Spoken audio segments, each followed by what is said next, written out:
Larry Magid, and this is Doing Tech Right, a podcast from ConnectSafely, where we and our guests speak about parenting, tech, and related topics, along with strategies and policies to make tech safer and more civil. And if you like what you hear, please subscribe and visit us at ConnectSafely.org. Hey, it's Larry Magid from ConnectSafely, and I'm with Kerry Gallagher, our Director of Education, who flew all the way out to California from Massachusetts, and she's with me in my home studio.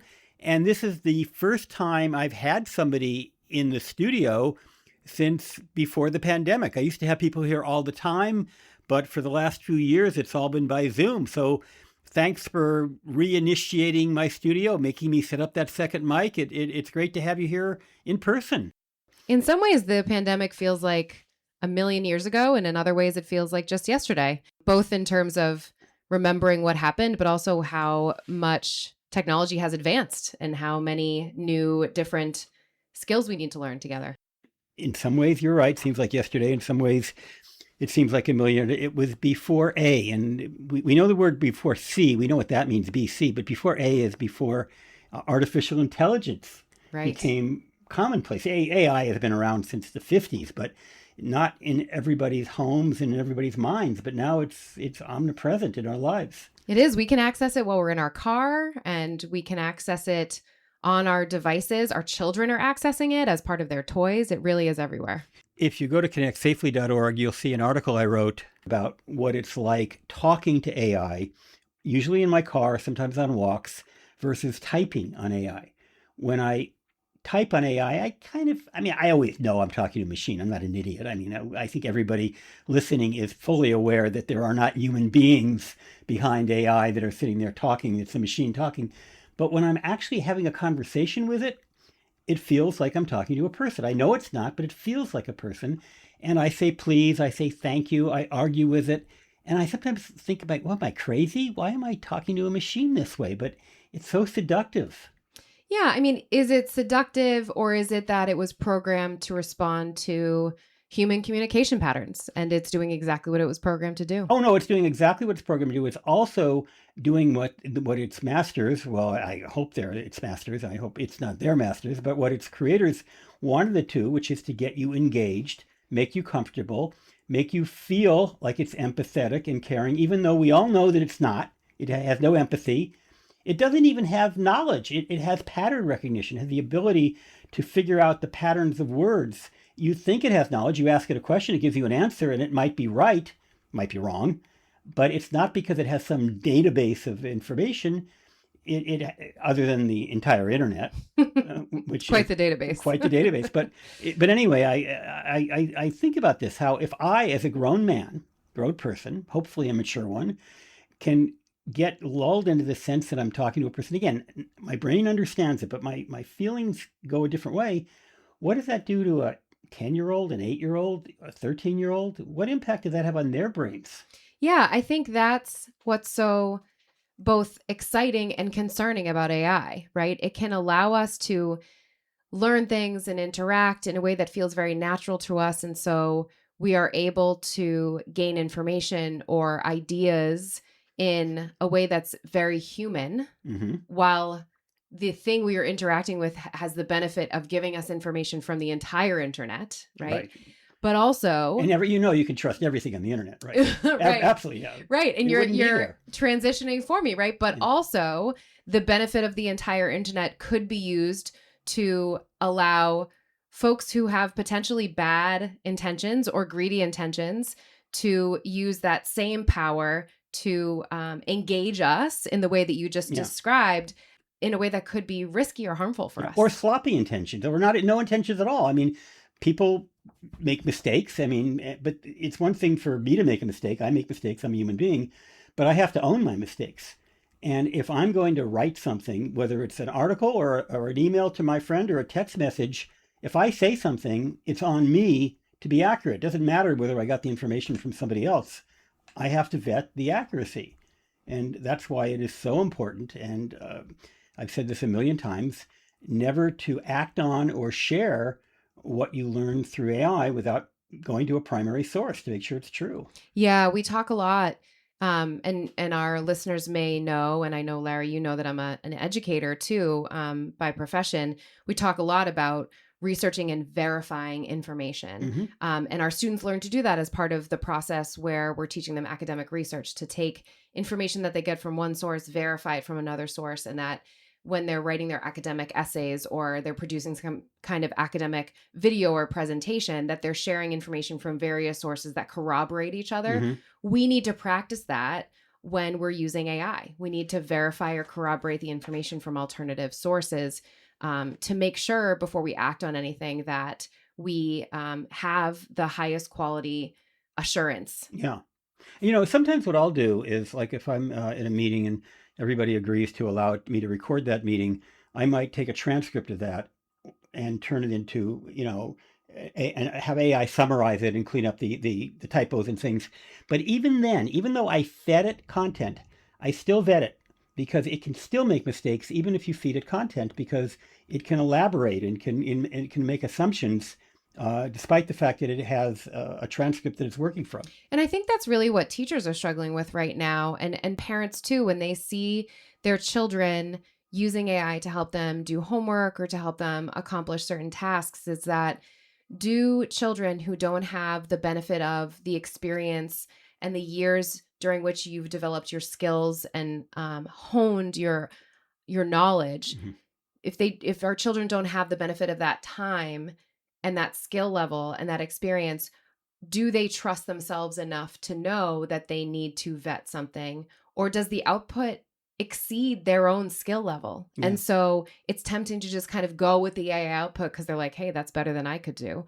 And therefore, they're not experiencing the same struggle that you and I Right. experienced in school, and potentially not learning in the same ways. Will their skills as adults be somehow, of a lesser quality Right. as a result of this? It's something that parents and teachers are asking themselves right now. Well, you may remember, I'm sure you do, during Safer Internet Day event, we had a panel that you actually moderated, and there was a young woman on that panel, a college student. Oh, no, she's a high school student, junior in high school, Yeah. member of our Youth Advisory Council, who said she doesn't use AI because she, at the stage of her development, is afraid of not developing these skills. And I'm not sure I agree with her, but I respect her decision. But I would like to think that she could use it, but still develop skills so that she could function with or without it. Yeah, it's a valid concern. And I think the questions that I mentioned before that teachers and parents are asking are also valid concerns. As a professional educator and a mom of teens, though, that's not what I practice. I have taught my children how to use AI as part of their homework, but we've talked about ways of using AI that are benefiting them and ways of using the AI that would be, putting their learning at risk in the Mhm. long term. And as a result, when they're having conversations with teachers, and, my children are in middle school and high school, and so they're capable of talking to adults, potentially disagreeing with adults in a way Mhm. that's respectful, of course, of that teacher's authority and professionalism. It's And led, humanity. and right, and We should all be humanity. respectful to everyone. Yeah. Of course, of course. But I also think the student-teacher level of It's different, respect is it's a different model, right, than just human-to-human respect. Right. And so that's what I was referring to. But in a way that's led to some really great conversations. And oftentimes now, when they are using AI in to help them create like practice tests to study for a real test. My daughter just took the SATs, and she asked AI to help her create some sections of practice tests for that. I have another daughter who had to read a super challenging book for her class, her English class. And she used AI to, and it's a book that's in the public domain. So she asked AI for a summary of the chapters. She didn't use that to not read. Mhm. She just had the summary and had read it before she read. So she knew what to expect in the reading, and it helped her interpret the really challenging literature and language in a way that allowed her to have better reading comprehensions, that when she Interesting. went to class, she had a better understanding and a better grasp of what had happened in the reading. So it isn't about circumventing, it's about adding layers of support to learning. Yeah. And speaking about AI, last night when we're recording this in mid-April of 2026, and you will be listening to it at some point later. We had a really interesting event in Lafayette, California.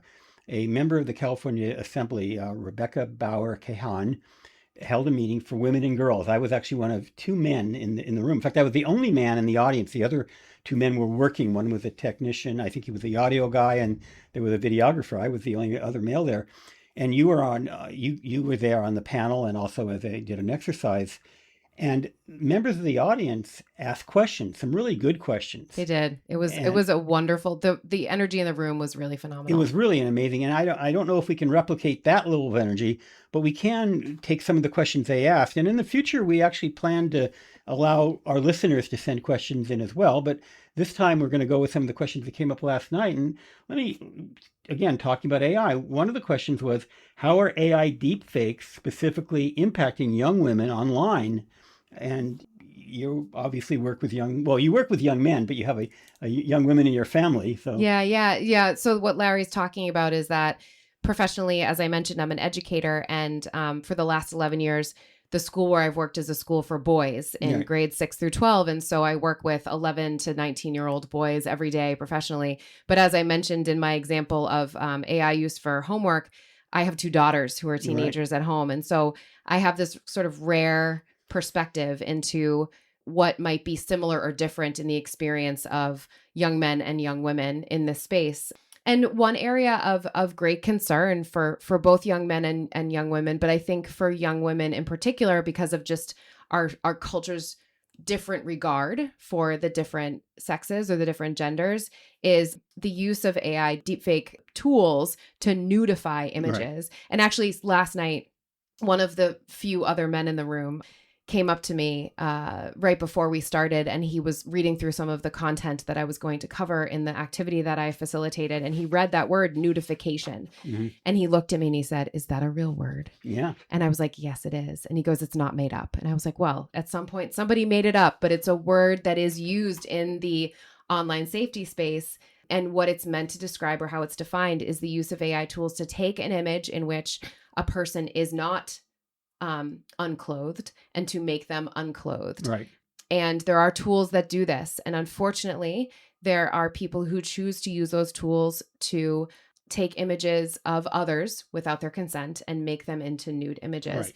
And also, unfortunately, women and young women and children who are girls can become victims of this. Mm-hmm. Yeah. And that's certainly one big issue in terms of deep fakes. And I think you and I were talking offline about how, because I do want to extend this beyond women, even though last night was all about women and girls, but this podcast is for everyone. You were mentioning in your school, in your boys' school, this comes up among your students. Yeah, we have had examples of students in our school who are boys being victims of this. Unfortunately, I've interacted with some students from our school and from other schools who have chosen to do this to their peers. And so it isn't something that is just isolated to young women. And so it's important for all of us who care for adolescents and children to build some awareness for ourselves and for them, so that they know what to do if it happens, and that we can do a little bit of prevention work too. Well, let's talk about what to do if it happens. What should a young person do when they discover that this has happened to them? Do you remember what the first answer was from a young lady in our audience? She looked like she was about middle school age. I think she said to tell someone, to talk to a parent or a friend or somebody. She said, tell a trusted adult, a trusted adult, which is a term that we use with kids in schools. Yeah. So it tells me that she's had these conversations, which makes me really happy. I actually think a trusted person, it might not even necessarily have to be an adult in every case. Yeah. I mean, it depends. It depends on if that trusted person has the understanding to really help you. I think it's a good start to tell anyone who you trust, but it's important to know the limitations of the abilities and understandings of the person you're telling. Right. But one of the things I asked that girl in response, if you remember, is, do you have a trusted adult? And she was like, yeah. And I was like, do you have more than one trusted adult? And she said, yeah. And I said, then you're a really lucky kid. Right. And so I asked what a trusted adult might mean, right? And she said a teacher or a coach or a parent. And I said, that's great. It could, and I think it's also important to note that for all of us, a trusted adult could be a different person at any different stage of our lives, right? It could be a teacher or a coach or a parent. And I think those are the kind of the default answers, but it could be a neighbor. Yeah. It could be that, you babysit for a family across the street, and it's actually the adults in that family because of the amount of time you've spent there and the relationships that you've built. It could be your best friend's mom, right? It might not be an older sibling. Right. It could be an older cousin, sibling. anybody, yeah. So I think it's important for us to to check in with our children and make sure that they do have trusted adults. And of course, as parents, we want it to be us. Like, that's what I want, right? Yeah. But if you look at the big picture of your children's lives, look to see what other adults which other adults are they interacting with that they might trust. And that's a really great start in that prevention work. So I knew a young man, this wasn't an AI deepfake, it was a sextortion situation where he had fallen for a scam and he had sent a nude image to this person who he thought was a young woman, but of course, who knows who they were, a Yeah. criminal. But in any case, he was devastated. Yeah. And he did tell his dad. His dad contacted me, but he was even reluctant to tell his dad. So what should a young person do besides in addition to talking to a trusted adult? Yeah, a lot of times if nudification can turn into just something, those AI enhanced nude images could be used just to bully, to publish, to make fun of someone, or they could be used in a sextortion scheme like you just mentioned. And what sextortion means for our audience, if they're not aware, is that the image is not shared right away, but the person who created it threatens to share it, or the person to whom you sent it, if it's a non-AI generated, if it's an image that you created yourself, they're threatening to share it, and they're saying if you don't send them money, then they will share it. And that's what sextortion means. It's really important to slow down in that moment. The first thing to do is to breathe and to know that whether that person created the image with AI or whether you took the picture because you trusted that person, you have done nothing wrong. You are not in trouble, and you are not going to get into trouble. That is the most important first step, is just to breathe and know that this is a red flag. I heard about this. I can get help, and I am not in trouble. That's the absolute first step. Then you talk to that trusted adult and you ask for support, and you say, like, I'm having a really hard time right now. I'm really upset. I really need help. And then we need to make sure that the adults who are trusted have the training and the awareness to know what to do next. Right. And by the way, not only are you not in trouble, but your life is not over. I mean, it may seem like it. It may seem like, oh my God, this is the worst thing that could possibly happen to me. You will get past this. Even if the worst happens, even if the person does publish it, it's not the end of the world. People will understand. You will get a job. You will find a partner if you're looking for a partner. You'll get into graduate school if that's your goal. Whatever it is, it's not going to keep you from achieving your life's ambitions, even though it may feel like that at the moment. Yeah. We all go through really hard things, and this is a really hard thing. Yeah. And the other thing is that law enforcement, for the most part, I know the FBI is very clear on this notion that you are not responsible. You are a victim, not a perpetrator. And these days, most law enforcement understand. There was a time when there were some prosecutors that were, I don't know, busting kids because they were sending sexting images to their romantic partners, and somehow it got into their attention. But those days, I think, are pretty much over. I hope they are anyway. Yeah, as you know, Larry, I have the opportunity to partner with some members of law enforcement, both folks who work as prosecutors and folks who work in investigations and who work as, police officers at various levels. And that is not what they're doing. They are not looking to put any kind of fault on the victim. They're entirely investigating what happened in this circumstance, and how can we hold the person who created and shared the image accountable for their actions. Exactly. Yeah. And then, Kerry, you're an educator. What about schools? I mean, if it happens adjacent to school, it may not actually happen at school, but it may happen between classmates, for example. Yeah. What should the school's response be? Yeah. This is something I am so passionate about, making sure that schools are prepared for this, because it's already happening among your students, and it's happening to your students because of folks outside your community, folks within your community.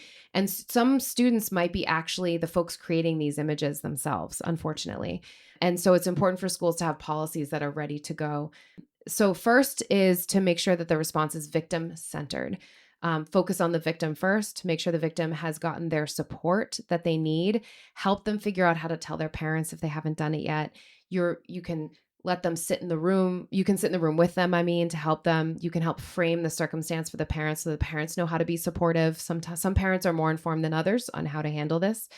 And then provide the student with support through social workers or mental health counselors that are employed by the school, so that that child has the opportunity to process what's happened to them, and that they're truly understanding that this is not something that is their fault in any way. And then providing the family and the child with the resources they need to report the image and have it taken down Yeah. if it has been posted or shared on some kind of social media platform, or it has been posted to some kind of app or program that's hosted by someone else. And what I always recommend is that can happen through the National Center for Missing and Exploited Children. Specifically, they have the cyber tip line, Yeah. or they have takeitdown.org. That's right. And that's where I always direct those families. And that information will get to the right people at the companies who are obligated.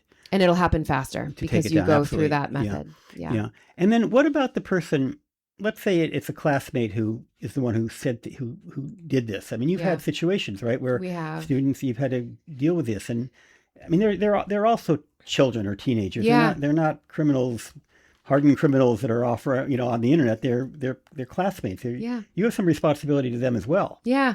So most of the time, I will tell you that the police are not interested in being involved in these circumstances. They do not want to prosecute children who make these unfortunate choices. They want those children to get the support that they need so that they don't make this mistake again in the future. And so it's important for schools to have provisions in the student handbook that provide for disciplinary consequences for a child who makes the choice to create or share these kinds of images in a way that impacts the education of other children. And even if something happens off campus, there can be an impact on the education of other children, and therefore the school can put in disciplinary processes. And that child needs support, just like the victim. Right. Well, that's what I was getting at. It's the same issue with bullying. I mean, a child who bullies, obviously there need to be consequences. It's unacceptable behavior, but there's usually some underlying cause or something going on in that child's life that they need attention to deal with as well. I've had a couple of conversations recently with a couple of different people. And the way that they phrased this question to me, it was different than the way you're phrasing it. It was like, how can we make sure that kid was punished?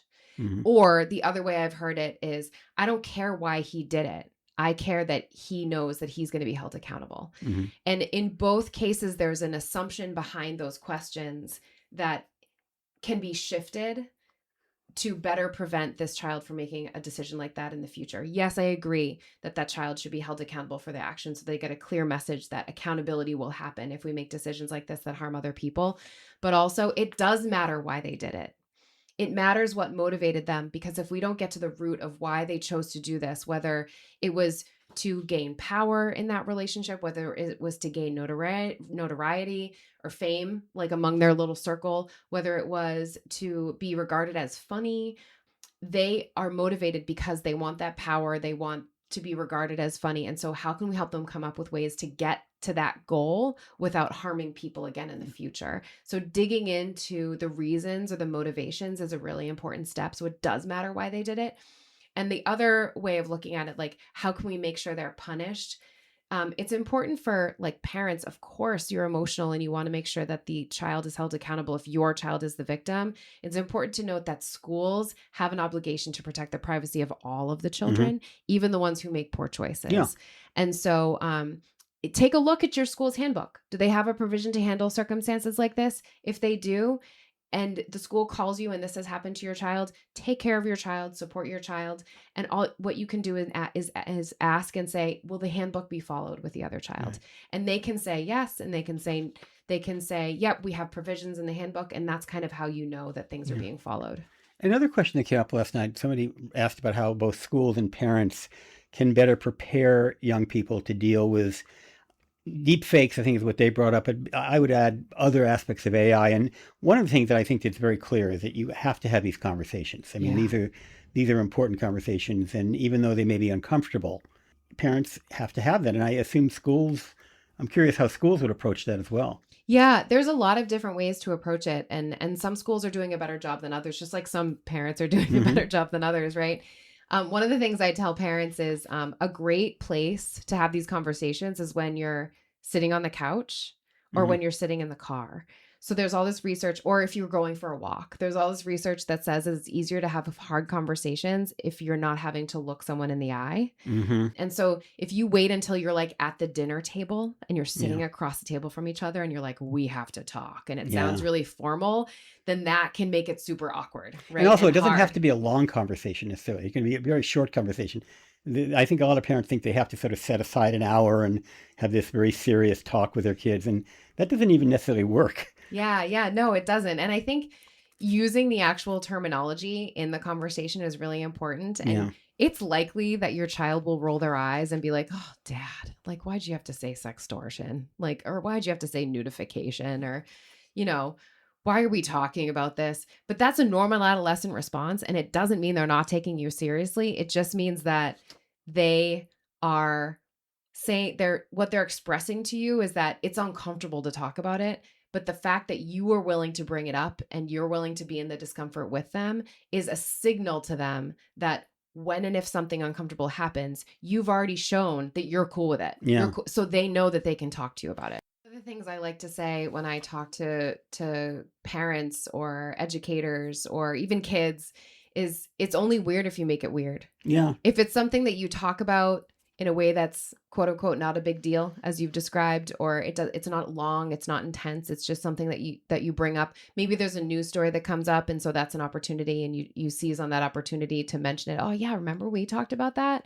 That's really awful that happened to that kid on the news. Has that happened in any instances that you've heard about at your school? And if they're like, no, and you're like, oh, that's really good. If it did happen, do you remember what we talked about we would do? Right. Mm-hmm. So, and then the conversation's over, right? It's really quick, but it's a good reminder that you're willing to talk about it and you're willing to check in. Yeah. Well, Kerry, it's been a really good conversation. We could go on for hours, but we should probably wrap it up. Any last thoughts? I do think that the bulk of the conversation today has been about AI deepfakes around nudification and sextortion. And it's an area that makes adults super scared and pretty uncomfortable. And it tends to be one of the biggest reasons why adults will prohibit their children from having social media until they're 16, or prohibit them from having access to a phone until they're whatever age they decide. One thing I like to express to parents is, I don't know what the magical age is for children to have these devices or to have access to social media. No arbitrary and I number. actually think it's a different age for different children. Absolutely. We've made different decisions for each of our children, even though we are the same parents and they were raised in the same household, because they're individuals who need different things. But what I will say is we should never make decisions as parents that are driven by fear. We should make decisions as parents that are based on accurate information that we have sought out and we have thought carefully about. And many, I think, decisions that parents are making are based on fear. And so I ask people, and this is something I said at the end of the night last night at the event we're talking about, whenever you feel that emotion of fear kicking in about this online world because you learn something new that feels like it's a threat, try to acknowledge that you're feeling that fear. Allow that emotion to exist, but just flip the switch for a brief moment to curiosity. Why am I feeling so scared? What am I worried that's going to happen? What else could I learn about this topic that will allow me to be more well-informed and make a better decision? So I'm not making a decision based on fear. And then seek out that information. Go to ConnectSafely.org. Do research with other organizations that you trust, so that you can make the best decision for your family. Talk to people in your life. Could be teachers, could be law enforcement, could be your friends. Yeah. Recognize that while life has risks, the vast majority of people get through it pretty well. And I raised 2 digital natives. They turned out great. Did they make mistakes? Yes. Did I make mistakes? Sure. I'm still making them. We're still making them. But the bottom line is that people are much more resilient than we give them credit for. Yeah. Ourselves. And by the way, it also means not beating up on yourself when you make a mistake. I mean, because, as everybody knows, kids don't come with user manuals. And it's every one of them is different, isn't that the truth? Well, yeah, right. We'd have to have an AI developed user manual based on your kid, right? Oh gosh, and it wouldn't quite work. But I absolutely agree with you that they, these numbers, like you have to be 13 to be on social media. That's just magic about the age 13. I mean, it's as good an age as any, but the point is that there are 10-year-olds who may be emotionally mature enough, and there are 15-year-olds who are not emotionally mature enough. And That's true. you have to know your child. I'm not suggesting you should allow your 10-year-old to go on social media, but it's really, that's what the role of a parent is to know their child and to know what's appropriate. I always recommend respecting your children, and to the extent that you can, trusting until proven otherwise, trusting your children. Yeah. And be curious with them. Like I said about being curious about the threats you may learn about online. Why do they want access to this thing? What is the end goal? What do they think they'll gain? And help them figure out the solution to reach those goals in a way that is as healthy as possible for them, but also gives them the opportunity to make mistakes that they can learn from and move forward. We can't protect our kids from all their mistakes. They need to make them just like we did. Kerry, it was great seeing you in person. We should do this again. You live all the way in Massachusetts. I live right out here in California, but Zoom is great, but in person is even better. Thank you again for hosting. Take care. Doing Tech Right is produced by Christopher Lee. Maureen Cochan is executive producer. Theme music by Will Magid. I'm Larry Magid.